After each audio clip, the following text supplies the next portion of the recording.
Hello, and welcome to TSAM Daily. I'm delighted to be joined by Ronan Brennan, who is the Chief Product Officer for Compliance Solution Strategies, as well as John Lee, who is President for Compliance Solution Strategies. They're going to be having a chat today about moving from a tactical to a strategic approach for compliance. Ronan, as a business and our business model, we always talk about that tactical to strategic journey that we undertake. Now, that obviously starts at the point of data. And you've got to look at the history of data and how the buy side has used data in the past, because they were very reliant upon third-party models for their entire data management infrastructure, and most of their technology infrastructure being handed down to them either by broker-dealers or custodians. Now, added to that, you had that balkanized technology that was in the front office as well, that they had to kind of grapple with, and all the different data feeds that would come into that and from that, and also other factors such as the mass, many proprietary formats they'd have from OMS providers. So data was a challenge. Data was seen as a heavy lift, but what we contend in that tactical to strategic journey that begins with data is that people need to change their mindset and view data as an asset and data as capital. So what does that actually mean to you, particularly when we talk about the regulatory book of record? Yeah, so I guess what we've seen historically is that firms tend to respond not intentionally tactically, but observationally as they look back over history. They go, okay, there were a number of what are now apparently tactical decisions we've taken, and what that's led to is kind of a mishmash of technical integrations, a lot of overlapping integration with the same system, and at times ostensibly similar outputs. So if you were thinking and looking forward to what might happen next year, and we see, say, potentially looking at the UK and say a divergence between PRIPS and UCITS in the UK relative to the European space, you may observe firms that at the time will make a decision that they would see as strategic at that point in time, but could, say, down the line lead to a duplicate integration with different document vendors doing ostensibly something similar in the UK to something they may be doing similar in Europe.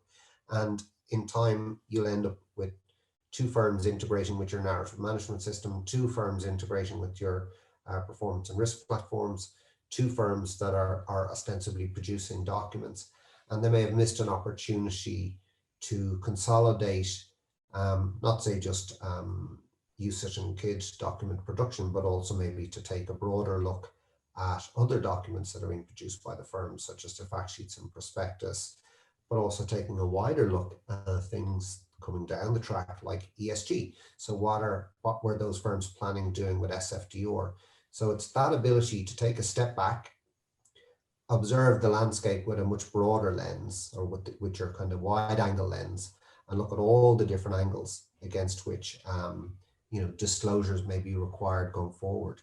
And even then looking across the ocean into the United States and say, looking at what, as Chair Clayton is kind of just departing for the AG's office in New York, there's a new rule that's going to come into play with respect to shareholders or the fund shareholder disclosures that are required in the United States.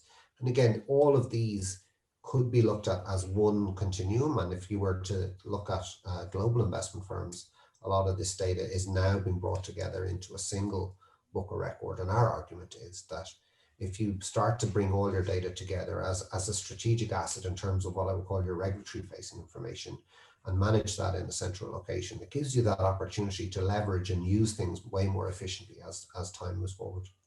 I mean, I suppose a very good analogy for people to understand, it's very similar to the eyeball concept, which is that a centralized repository of verified data, which portfolio managers can use to make informed decisions.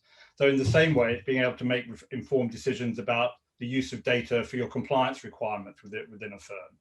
And it always strikes me that there's certain regulations where, in terms of achieving efficiencies and cost efficiencies within the organization, that you have to look at the data commonality, the ability to repurpose data. Now, EMIR and SFTR, which you alluded to for repo securities lending, are just two such regulations, because if you actually look at the counterparty classifications are strikingly similar.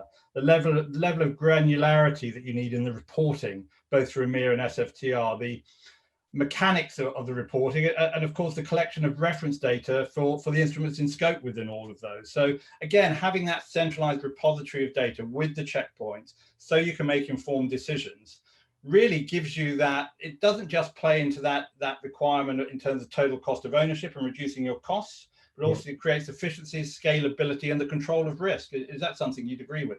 Yeah, and there's SFTR and EMEA are good examples. There's a common pattern there in the data as well as in the regulation. There's other ones as well. If you look in the hedge fund industry, we can see patterns emerge around, say, Annex 4 reporting, Form PF, CPR, PQR.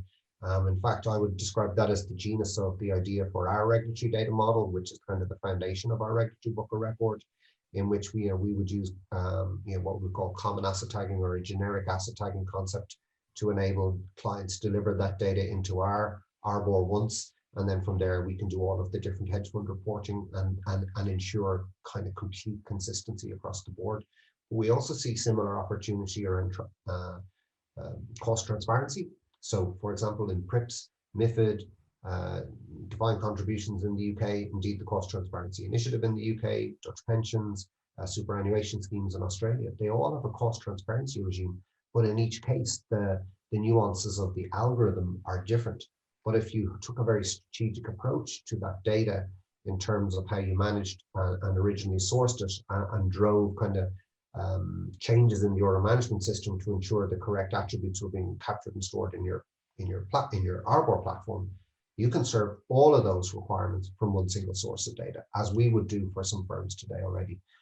So I think this is where people's mindset needs to be, is that as they look at regulations, they need to be looking for those patterns and exploiting them for future efficiency, or indeed working with a vendor that they know and trust is doing something very similar.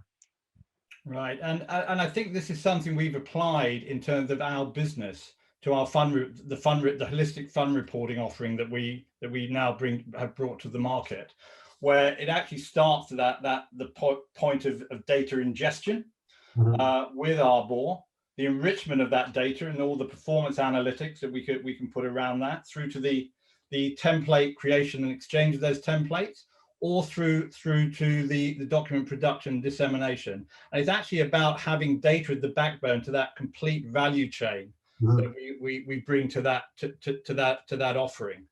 Yeah, and again, it's in document production, where you are thinking about your prospectus, your fact sheet, your KIDs, your ESG disclosures as a continuum. And if you start to look at trying to build a consistent source of and a consistent operating model in the background for all document disclosure or document-led disclosure, then you can build a really hyper efficient operating model around that, and indeed then leverage that beyond that to do, for example, more dynamic web-based disclosures, publication of static data feeds into or static and dynamic data into market data vendors, or indeed the distribution platforms on which so many of our fund management companies are dependent for cross-border distribution. So this is where the real advantage comes into play, is when you start looking at data as a strategic asset, and in particular your regulator-facing information, then that's where the real return will come in the future. And again, that whole issue of scalability, I think, at the top of this conversation, you mentioned a couple of regulations there, the PRIPS regulation and the transition from UCIT to PRIPS KID.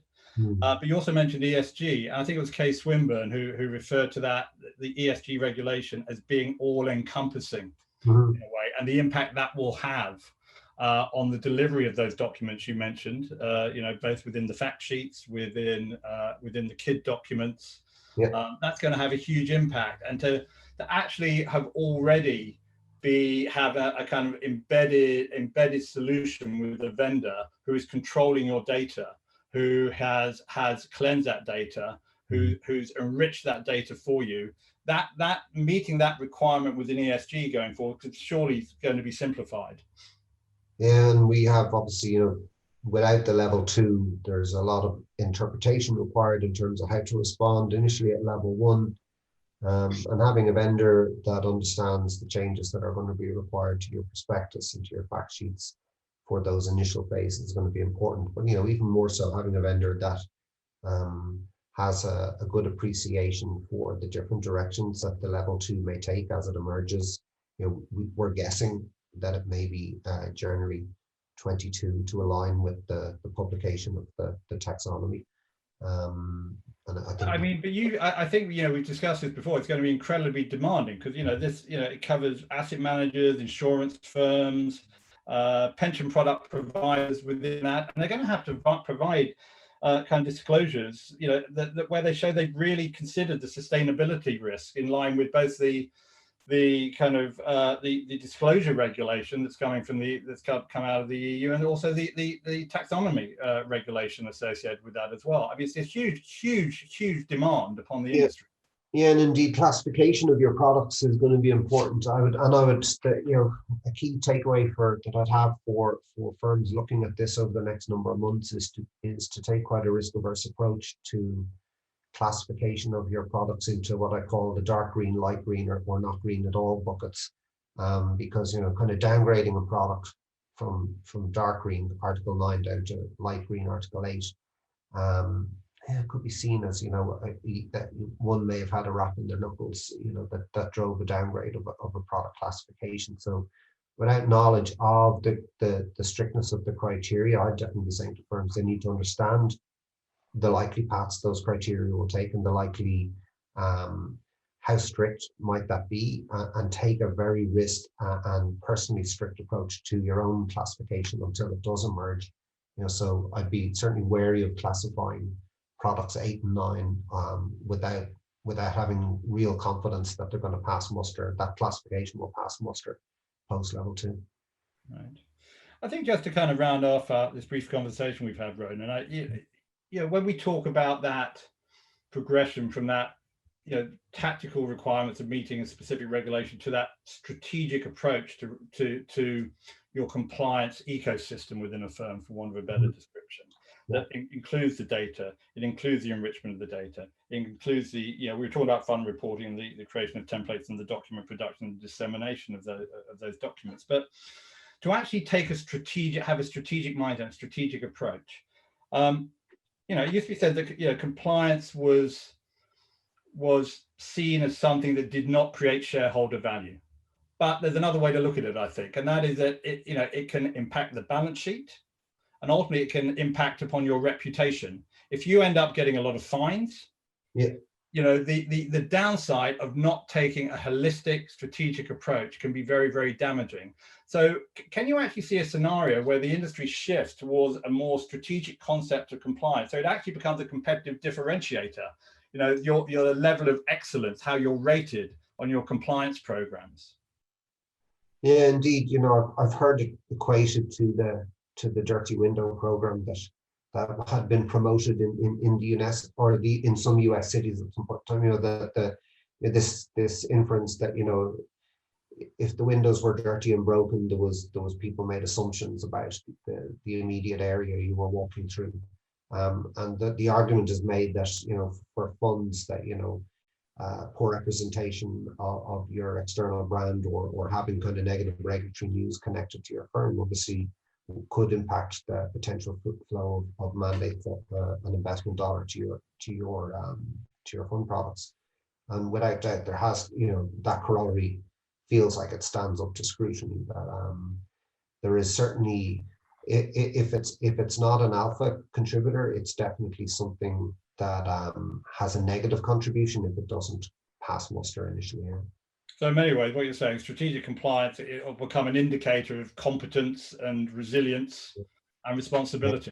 Yeah. And in the age we're living in now, competence and resilience are very, very key attributes. Exactly. Yeah. Without doubt.